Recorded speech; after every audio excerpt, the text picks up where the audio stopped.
Olá, bom dia. Você sabe por que o presidente dos Estados Unidos é sempre do Partido Republicano ou do Partido Democrata? Nesse vídeo, vamos falar um pouco sobre esse assunto.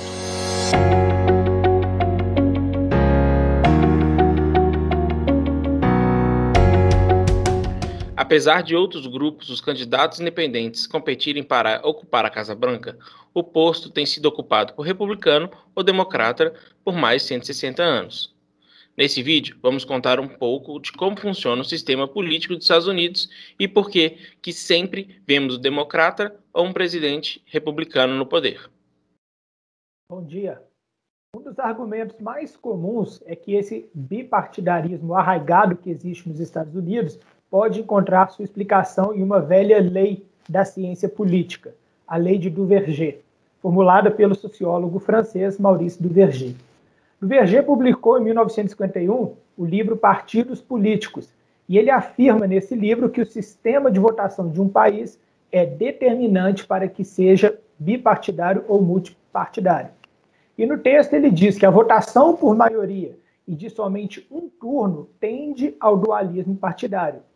Ou seja, não é um fato, mas sim uma tendência do sistema político. Como a chance de eleger o presidente é só uma, porque só existe um turno, os eleitores acabam abrindo mão de partidos menores e escolhendo um entre os dois partidos maiores, que são aí, no caso, o republicano e o democrata. Esse é o famoso voto útil. Se surge um terceiro partido, os eleitores muitas vezes entendem que seus votos serão perdidos caso eles votem no terceiro candidato. Daí surge a tendência natural de escolher o menos ruim de seus adversários, para evitar o sucesso da oposição ou do pior. E aí existe um detalhe importante, que é o sistema eleitoral dos Estados Unidos, que é baseado em colégios eleitorais. Como que o presidente é eleito nos Estados Unidos, afinal? Bom, vence a eleição o candidato que obtiver mais votos dos delegados desses colégios eleitorais. E para isso o candidato vai precisar de 50% dos votos mais um. Então, se existem 538 delegados, são necessários 270 votos para ganhar. Mas como que funciona isso? Vamos lá. O número de delegados vai ser diferente para cada estado. E ele vai ser calculado pela soma do número de vagas de um estado na Câmara dos Deputados e no Senado. E a quantidade varia de acordo com o tamanho da população. Então, alguns estados têm peso maior nas votações. Vocês vão ver aí no mapa que na Califórnia, por exemplo, tem 55 delegados. Já Washington, que é o Distrito Federal, tem apenas 3. Por isso que esse sistema fica um pouco complexo.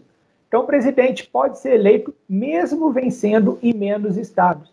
Ele pode ser eleito porque venceu naqueles estados que têm mais delegados. E aí ele leva mais votos.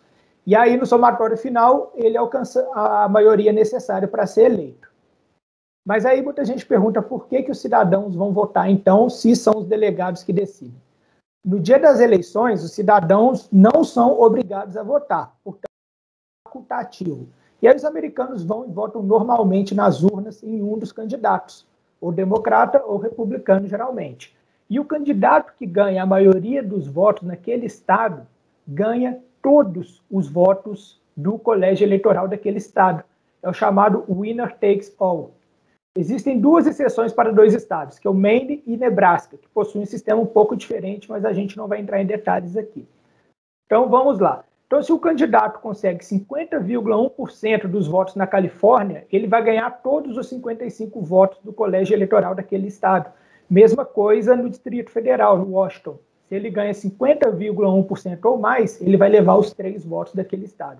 Por isso que é possível um candidato ganhar na maioria popular e perder no colégio eleitoral, porque o que vai contar no final das contas é a soma dos votos conforme o colégio eleitoral de cada estado. Isso aconteceu com Bush e Al Gore. Al Gore teve mais votos populares, mas na soma dos colégios eleitorais, Bush venceu. E depois aconteceu a mesma coisa também com Trump e Hillary Clinton. Tá? Então, voltemos aí à questão do bipartidarismo. Além da questão que eu falei de ser somente um turno, o que pode levar os eleitores a votarem em quem eles realmente acham que tem mais chance, outros fatores também são importantes. Primeiro, esse bipartidarismo foi historicamente criado e legitimado nos Estados Unidos. No Senado existem só 2 senadores independentes, de um total de 102, E na Câmara existe somente um deputado independente, de um total de 436, totalizando aí os 538 representantes que eu citei. E aí alguns cientistas políticos alegam também que existem leis que dificultam que novos partidos participem da política, além de altos investimentos financeiros para conseguir competir também. Os dois partidos criaram aí uma espécie de exclusividade política. Portanto, e finalizando, como alega o próprio Duverger, o sistema eleitoral apenas empurra o bipartidarismo, mas não leva necessária e absolutamente a ele, apesar de todos os obstáculos existentes. É isso mesmo, Eduardo.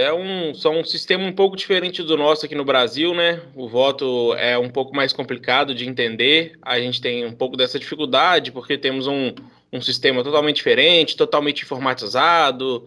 Lá os votos são ainda em papel, existe até voto por correspondência. Então, é isso aí, gente. Espero que podemos esclarecer um pouquinho mais sobre como é feita as eleições americanas para vocês e nos vemos no próximo vídeo. Obrigado, pessoal.